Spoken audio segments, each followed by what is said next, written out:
자, 2015학년도 9월 평가원 법과정치 영역 20번 문제입니다. 원래 이 문제가요, 현재 19번하고 20번 두 개가 결합되어서요, 하나의 자료 분석 유형의 문제로 제시가 되어 있는 건데요.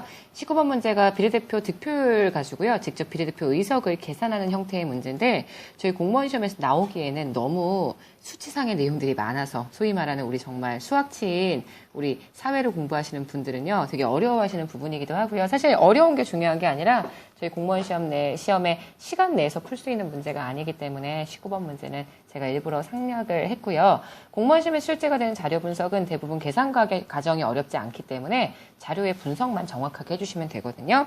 하지만 20번 문제 같은 경우는 굉장히 문제의 내용이요, 알차고 중요하기 때문에 저희 20번 문제만 정리해서 풀어보도록 할게요. 갑국의 의회는요, 지역대표와 비례대표로 구성이 되죠. 총 의석수는 200석이래요. 지역대표는 100개의 소선거구에서 단순다수제, 다수대표제는 크게 두 가지가 있죠. 상대다수가 있고요. 그 다음 절대다수가 있어요. 절대다수는 과반득표 이상을 무조건 획득해야지만 1등이라고 하더라도 과반득표를 만약에 받지 못한다. 그러면 대표가 되지 못하는 거고요. 상대다수는 아시는 것처럼요, 그냥 과반득표가 아니더라도 1등만 하면 되는 그러한 다수제라고 이야기를 해줄 수가 있기 때문에 여러분 지금 보시는 단순 다수제, 굳이 과반 득표할 필요 없이 무조건 1등만 당선될 수 있는 제도라고 생각해 주시면 되고요. 100개의 소선거구제에서 단순 다수제로 선출하니까요, 지역대표는 현재 100명이 될 거예요. 나머지 의석은 비례대표로요, 정당 득표율에 따라서 배분을 하는데요. 유권자는 지역대표 선출을 위해서 지역구 후보자에게 한 표, 그 다음 비례대표 선출을 위해서 정당에 한 표를 각각 행사하니까 1인 2표제, 현재 지역투표와 비례투표, 정당에 대한 투표를요, 따로 진행하는 그런 선거제도를 가지고 있다라고 보실 수 있겠죠. 근데 갑국의 의회가 앞으로 어떤 식으로 개정을 하려고 하냐면요, 지역대표를 선출하는 방식을 단순다수제에서 절대다수제, 다시 얘기해서 단순다수제 무조건 1등만 하면 됐는데, 이제는 절대다수제라고 이야기하니까요, 무조건 50% 넘어가는 득표를 획득해야지만 1등이 될 수 있는, 과반 득표를 해야지만 1등이 될 수 있는, 그래서 당선이 될 수 있는 다수대표제로 바꾸겠다라고 얘기를 했고요.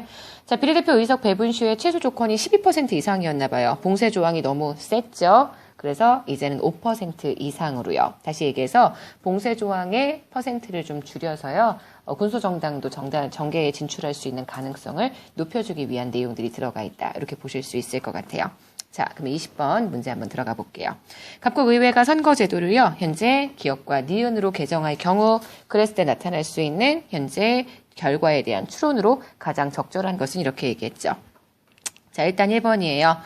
일반적으로 절대다수제 하게 되면은요, 보통은 한 번에 첫 번째 선거에서 투표에서 과반 득표를 확보하지 못하는 경우들이 굉장히 많기 때문에 이런 경우에는 보통 결선 투표 제도를 활용하게 되죠. 그래서요, 선거 관리 절차가 간소해지는 게 아니라 좀 더 복잡해지게 될 것이다 보실 수 있고요. 하지만 아시는 것처럼요, 무조건 1등 당선자가 50%를 넘어가는 득표를 얻게 되기 때문에 지역 대표성이 좀 더 높아질 거라고 보실 수가 있을 거예요. 하지만 단순 다수제가 됐든 또는 절대 다수제가 됐던 게리맨더링, 선거에서 좀 더 유리하기 위해 선거구를 자의적으로 획정하는 이 가능성의 여부와는 전혀 문제의 내용이 상관없기 때문에 3번은 알 수 없는 내용, 문제의 자료를 통해서는 확인할 수 없는 내용이고요.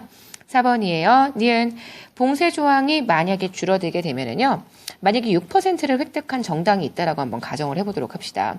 얘들 같은 경우에는 과거에 비례대표 의석을 한 석도 차지하지 못했거든요. 근데 이제는요, 5% 이상으로 봉쇄 조항이 바뀌었기 때문에 6%의 득표를 얻은 정당도 의석을 배출할 수가 있게 되는 거죠. 다시 얘기해서 예전에 이 6%의 표가 사표가 될 수 있었는데 지금은 사표가 아니라 당선에 기여하는 표가 된다는 거죠. 그래서요, 사표가 줄어들 것이다. 이게 맞는 표현이라고 보실 수가 있고요. 5번이에요. 어차피 비례대표제는 어려워요. 이걸로 인해서 봉쇄 조항을 낮춘다라고 인해서 투표 절차 자체가 복잡해지는 건 아니고요. 투표는 그냥 정당에 대한 한 표만 행사하게 되면은요, 그 표를 우리가 집계해서 현재 의석을 배분하는 과정에 봉쇄 조항의 크기만 달라진다라고 보실 수 있기 때문에 이것도 전혀 문제의 내용과는 맞지 않는 내용이 된다고 보실 수 있을 것 같습니다. 자, 그래서 20번의 정답은 지금 4번 되는 것 확인하실 수 있을 거예요. 저희 이로써 2015학년도 9월 평가원 법과정치 영역 다 끝났고요. 저희 다음 주죠. 오늘이 금요일이니까 다음 주부터는요, 다음 주부터는 저희 9월 평가원 사회문화 문항을 가지고요. 하나하나 분석해 보도록 하겠습니다. 자, 저희 이 문제는 여기까지 정리하도록 할게요.